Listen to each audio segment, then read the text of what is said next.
ಎಲ್ಲರಿಗೂ ನಮಸ್ಕಾರ. ನಾನು ಮಂಜುಳಾ ಅಣ್ಣಪ್ಪ. ಎಲ್ಲರಿಗೂ ಮಕ್ಕಳ ದಿನಾಚರಣೆಯ ಶುಭಾಶಯಗಳು. ನನ್ನ ಇಂದಿನ ಲೇಖನ ಮಕ್ಕಳೇ ಬಾಳಿನ ಆಶಾಕಿರಣ. ಬದುಕಿನಲ್ಲಿ ಮಕ್ಕಳು ಎಷ್ಟು ಮುಖ್ಯ? ಖಂಡಿತ ನಮ್ಮ ಬದುಕೇ ಮಕ್ಕಳಿಗಾಗಿ. ನಮ್ಮ ಅಪ್ಪ ಅಮ್ಮ ನಮಗಾಗಿ ಶ್ರಮಿಸುತ್ತಿದ್ದರು. ನಾವು ನಮ್ಮ ಮುಂದಿನ ಪೀಳಿಗೆಗಾಗಿ ಶ್ರಮಿಸಬೇಕು.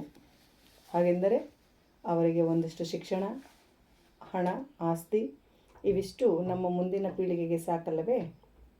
ನಿಜ, ನಮ್ಮ ಕೈಲಾದಷ್ಟು ನಾವು ಮಾಡುತ್ತೇವೆ ಎಂದು ನಾವು ಯೋಚಿಸಬಹುದು. ನಾವು ಒಂದಷ್ಟು ಶಿಕ್ಷಣ ನೀಡಲು, ಅವರಿಗಾಗಿ ಒಂದಷ್ಟು ಆಸ್ತಿ ಮಾಡಲು, ವಿಜೃಂಭಣೆಯಿಂದ ಮದುವೆ ಮಾಡಲು, ಈ ಎಲ್ಲ ನಮ್ಮ ಕನಸುಗಳಿಗೆ ನಮ್ಮ ಮಕ್ಕಳೇ ಪ್ರೇರಣೆ. ಆದರೆ ನಮ್ಮ ಮಕ್ಕಳ ಆರೋಗ್ಯ, ಬದುಕಿಗೆ, ಉಳಿವಿಗೆ ಉತ್ತಮ ಪರಿಸರ ನಿರ್ಮಿಸುವುದು, ಇರುವ ಪರಿಸರವನ್ನು ಉಳಿಸುವುದು ನಮ್ಮ ಇಂದಿನ ಆದ್ಯ ಕರ್ತವ್ಯವಾಗಿದೆ. ಅವರು ಆರೋಗ್ಯವಾಗಿದ್ದರೆ ಉಳಿದದ್ದನ್ನು ಕಾಲಕ್ಕೆ ತಕ್ಕಂತೆ ನಮ್ಮ ಅಲ್ಪ ಪ್ರಯತ್ನದಲ್ಲಿ ಅವರು ಶಕ್ತಿ ಸಾಮರ್ಥ್ಯವನ್ನು ಬಳಸಿಕೊಂಡು ಮುನ್ನಡೆಯುತ್ತಾರೆ. ನಾವು ಪೋಷಕರಾಗಿ, ಮಕ್ಕಳ ಹಿತರಕ್ಷಕರಾಗಿ ನಾವು ಮಾಡಬೇಕಾಗಿರುವುದು ತುಂಬ ಮುಖ್ಯವಾದ ಹಾಗೂ ತುಂಬ ಸರಳವಾದ ಕಾರ್ಯವೆಂದರೆ ಅವರಿಗಾಗಿ ಉತ್ತಮ ಪ್ರಾಕೃತಿಕ ಪರಿಸರವನ್ನು, ಸಾಮಾಜಿಕ ಪರಿಸರವನ್ನು ಹಾಗೂ ಸಾಮಾಜಿಕ ಪರಿಸರವನ್ನು ಉಳಿಸುವುದು ಹಾಗೂ ಬೆಳೆಸುವುದು. ನಾನು ಮೊನ್ನೆ ನರೇಗಾ ಕಾಮಗಾರಿಗಳನ್ನು ವೀಕ್ಷಿಸಿ ಬರುತ್ತಿದ್ದಾಗ ಗ್ರಾಮದ ಹಿರಿಯರೊಬ್ಬರು ಸಿಕ್ಕಿ, ನಾನು ಬಿಸಿಲು ಎಂದು ನೆರಳಿಗೆ ಹುಡುಕಾಡುತ್ತಿದ್ದಾಗ, ಮೇಡಮ್, ಈ ರಸ್ತೆಯ ತುಂಬೆಲ್ಲ ಸಾಲು ಮರಗಳಿದ್ದವು. ಪಂಚಾಯಿತಿಯ ಹಿಂದೆ ಒಂದು 4-5 ಮನೆಗಳನ್ನು ಆವರಿಸಿಕೊಂಡಿರುವ ಒಂದು ದೊಡ್ಡ ಬೇವಿನ ಮರವಿತ್ತು. ಹಾಗೆಯೇ ಶಾಲೆಯ ಮುಂದೆ ಒಂದು ದೊಡ್ಡ ಹರಳಿ ಮರವಿತ್ತು. ಇಡೀ ಊರಿಗೆ ಊರೇ ತಣ್ಣಗಿತ್ತು ಎಂದು ಹೇಳಿದರು.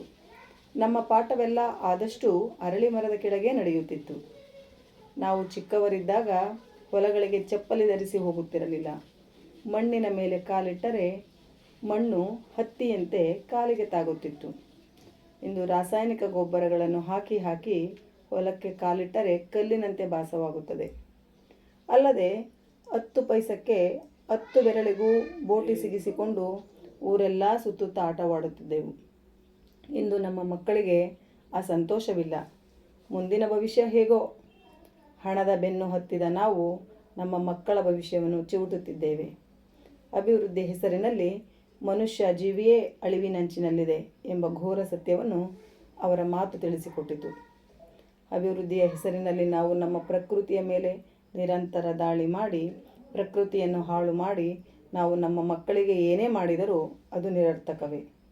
ಭೂಮಿಯ ಮೇಲಿನ ಇಂದಿರುವ ಎಲ್ಲ ಕಂದಮ್ಮಗಳಿಗೆ ಹಾಗೂ ಮುಂದೆ ಬರುವ ಎಲ್ಲ ಕಂದಮ್ಮಗಳಿಗಾಗಿ ನಾವು ಪ್ರಕೃತಿಯನ್ನು ರಕ್ಷಿಸಬೇಕಾಗಿದೆ. ಅಲ್ಲದೆ ಮಕ್ಕಳ ಆರೋಗ್ಯಕ್ಕಾಗಿ ಅವರಿಗೆ ಬೇಕರಿ ಉತ್ಪನ್ನಗಳು, ಕೃತಕ ಬಣ್ಣ, ಸಿಹಿ ಸೇರಿದ ತಿಂಡಿಗಳು, ಕುರುಕಲು ಅಂಗಡಿ ತಿಂಡಿಗಳ ಬದಲಿಗೆ ಮನೆಯಲ್ಲಿ ನಾವು ಅವರಿಗಾಗಿ ಮುತುವರ್ಜಿ ವಹಿಸಿ ಉತ್ತಮ ಆಹಾರಗಳನ್ನು ತಯಾರಿಸಿ ನೀಡಬೇಕಾಗಿದೆ. ಜೊತೆಗೆ ಅವರಿಗೆ ಉತ್ತಮ ಸಾಮಾಜಿಕ ಪರಿಸರವನ್ನು ಒದಗಿಸುವುದು ನಮ್ಮ ಆದ್ಯ ಕರ್ತವ್ಯ. ಮಕ್ಕಳಲ್ಲಿ ಇಂದು ಮಾನಸಿಕ ಒತ್ತಡ ಹೆಚ್ಚಾಗುತ್ತಿದ್ದು, ಮಕ್ಕಳಿಗೆ ಗೆಳೆಯರೊಡನೆ ಆಟವಾಡಲು ಒಂದೆಡೆ ಗೆಳೆಯರಿಲ್ಲ, ಮತ್ತೊಂದೆಡೆ ಸಮಯವಿಲ್ಲ. ನಾವು ಬಾಲ್ಯದಲ್ಲಿ ಕಳೆದ ಸಮಯ ನಮ್ಮ ಮಕ್ಕಳಿಗೆ ಇಂದು ಅವರು ಮುಂದಿನ ಭವಿಷ್ಯಕ್ಕೆ ಓದು ಬರೀ ತಯಾರಿ ಸಮಯವೇ ಆಗುತ್ತಿದೆ. ಇಂದು ಅವರಿಗೆ ಮಾನಸಿಕವಾಗಿ, ದೈಹಿಕವಾಗಿ, ಸಾಮಾಜಿಕವಾಗಿ ಗೆಳೆಯರೊಡನೆ ಆಡಲು ಬಿಡದಿದ್ದರೆ ಮುಂದೊಂದು ದಿನ ಅವರು ಆರೋಗ್ಯವಾಗಿರಲು ಹೇಗೆ ಸಾಧ್ಯ? ಹಾಗೆಯೇ ನಮ್ಮ ಧಾರ್ಮಿಕ, ಸಾಂಸ್ಕೃತಿಕ ನಡವಳಿಕೆಗಳು ನಮ್ಮ ಮಕ್ಕಳನ್ನು ಮಾನಸಿಕವಾಗಿ ಬಲಾಢ್ಯರನ್ನಾಗಿ ಮಾಡುತ್ತವೆ. ನಾವಿರೋದೇ ಮಕ್ಕಳಿಗಾಗಿ, ನಮ್ಮ ಬದುಕಿರುವುದೇ ಮಕ್ಕಳಿಗಾಗಿ. ನಮಗಾಗಿ ಒಂದು ಪರಿಸರವನ್ನು ಸೃಷ್ಟಿಸಿದ ಹಾಗೂ ರಕ್ಷಿಸಿದ ನಮ್ಮ ಹಿರಿಯರಿಗೆ ಧನ್ಯವಾದಗಳನ್ನು ಅರ್ಪಿಸುತ್ತಾ, ನಾವು ನಮ್ಮ ಮಕ್ಕಳನ್ನು ರಕ್ಷಿಸಲು ನಾವು ಮಾಡಬೇಕಾಗಿರುವುದು ಇಷ್ಟೇ. ನಮ್ಮ ಪರಿಸರವನ್ನು ಉಳಿಸಿದರೆ, ಬೆಳೆಸಿದರೆ ನಮ್ಮ ಮಕ್ಕಳು ಉಳಿದಾರು ಬೆಳೆದಾರು. ಧನ್ಯವಾದಗಳು.